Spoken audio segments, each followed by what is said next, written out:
আওয়ামী লীগ সরকারের পতনের পরপরই নিরুদ্দেশ হয়ে যান বান্দরবান পার্বত্য জেলা পরিষদের চেয়ারম্যান সহ ১৪ জন সদস্য।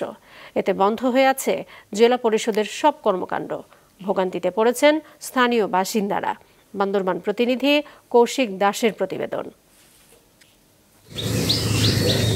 গত ৫ই আগস্ট শেখ হাসিনার দেশত্যাগের পরপরই বান্দরবানের বেশিরভাগ আওয়ামী লীগ নেতাকর্মী এলাকা ছেড়ে নিরাপদ স্থানে গা ঢাকা দেন। পার্বত্য জেলা পরিষদের চেয়ারম্যান ও জেলা আওয়ামী লীগের সভাপতি কে শৈলাও চলে যান আত্মগোপনে। সটকে পড়েন তার মনোনীত আরও ১৪ সদস্য।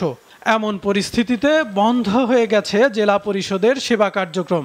ভোগান্তিতে স্থানীয় জনগণ। আমরা চাই অন্তর্বর্তীকালীন সরকারের সময় যে পরিষদটা গঠিত হবে পার্বত্য বান্দরবানের সকল সম্প্রদায়ের অধিকার নিশ্চিত করে, পাশাপাশি একজন বাঙালিদের জন্য ভাইস চেয়ারম্যান পোস্ট ক্রিয়েট করে যাতে পরিষদটা গঠিত হয়। ঠিকাদারি এই বিল সংক্রান্ত এবং প্রশাসনিক কাজকর্মগুলো একদম বন্ধ আছে।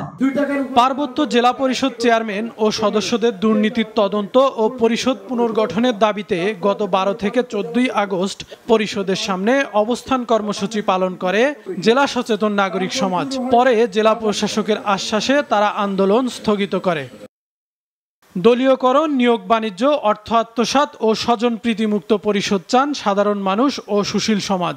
স্বচ্ছ এবং সৎ মানুষ যদি এখানে চেয়ারম্যান এবং সদস্য যদি দায়িত্ব দেওয়া হয়, তা আমরা বান্দরবানবাসী আশা করব যে অচিরেই যে অচল অবস্থা কেটে যাবে এবং আগের যে অনিয়ম দুর্নীতি ছিল বলে আমরা জানছি সেগুলা কেটে উঠবে। জেলা পরিষদগুলো অনতিবিলম্বে ঘোষণা করতে হবে, একজন বাঙালি ভাইস চেয়ারম্যান দিতে হবে এবং খুব তাড়াতাড়ি নির্বাচনের মাধ্যমে জেলা পরিষদ আমরা চাই।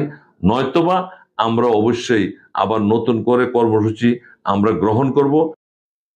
পার্বত্য জেলা পরিষদে অন্তর্বর্তীকালীন চেয়ারম্যান ও সদস্য মনোনীত করে পরিষদের কর্মকাণ্ড আরও বৃদ্ধির কথা জানান এই কর্মকর্তা।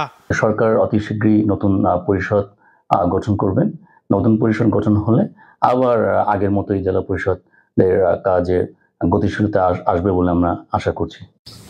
দ্রুত প্রশাসনিক সংকট কেটে স্বাভাবিক সেবায় ফিরবে জেলা পরিষদের কার্যক্রম, এমনটাই প্রত্যাশা বান্দরবানবাসীর। মাছরাঙা নিউজ ডেস্ক।